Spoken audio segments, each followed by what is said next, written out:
parang kakulay na rin ng lupa. Parang hindi masyado. Ganun na pero tita, medyo brown. Talog na. Ah, ay, oo, Wala na, Yes. uwi na. maagang nagising ay.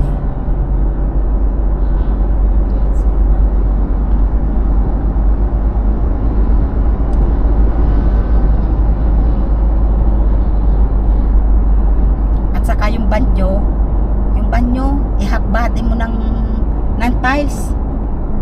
Tapos papinturahan mo ang pataas para malinis. Oo, papalta ng yero din yun ina yun. Para malinis. Tsaka dapat ko yung pinto, aragin. Aragin na yun ano. Yero, pag humangin ng malakas, tatanggalin. Ay, magawa mong pinto. Hindi bumili ka ng pinto na yero ng banyo. Oo. Ay, mura lang ha. 1 to lang ang... Natay na si Bugoy, eh, nandun yung mga nagawa. Eh, buti mo nasa likod ng humangin, natampa yung ano, kita kayong boy. Ipagawa mo yung CR, yung lababo. Bumili ka ng pinto. At yung pagawa, kumuha ka na ng tao.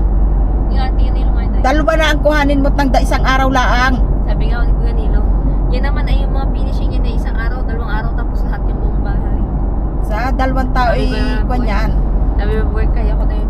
Yun na naman siya si Kaya. Sabi ko, Ay di katulong din siya. Kumuha ka ng 2 agad. sa maghapon ka, wala ka na naman tatapos. At yan ay pagka yung by pira yan, kung ano na namang abilhin niya pag nakita. Mabili na naman ng hayop. Hindi pa tapos. Yun nga, inay, sabi ko, sabay-sabay ka ng pagbili ng karne. Bumili Bibili, kang pabo, di kayo bibili ka may ng- hamba ang pinto. Ano na, ginawa nilang hambay na semento na. Ay yung bintana, may hamba Meron na eh. Ay, oo nga pala, hindi yun bibili ng bintana. Ay basta siya na bumili ng bintana.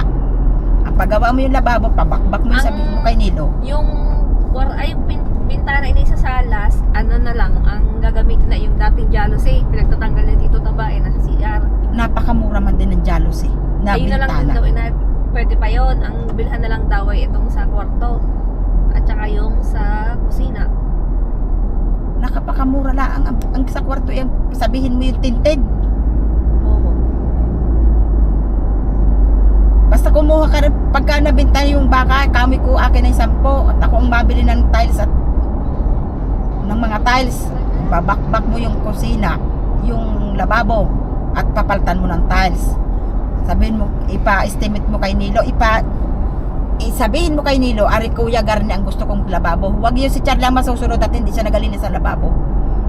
Sabi naman niya na tatanggal niya daw nga yung ano yung sabi niya tatanggal niya daw inentong ko dahil lang ilalagay na lang daw doon na ay yung kalan kasi hindi daw pwede magkasama. Oo, tanggalin mo na yung, patanggal mo na lahat yung, ibakbakin mo na yung anong yun, tungko. At yung daming tungkong yun, 3 eh.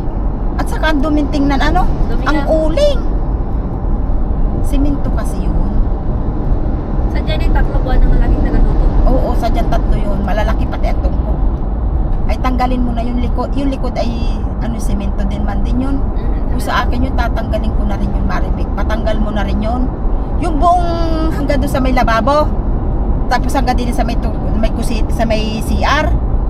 So sa may, digay yun ay likod. Oo. Yun ay ipatanggal mo na. At yun ay yung ipaalagyan ulit ng, hindi pa yun makaka5 simento. Hindi na yun. Para malinis tingnan. Hindi sa malinis para may tanggalin kayo doon. Hindi po pwedeng yun ang itatayo. Alam mo yung bahay na gayon na tinayuan ninyo ng ganon na mayroong hindi kayo nagbakbak. Hindi nagiging successful eh.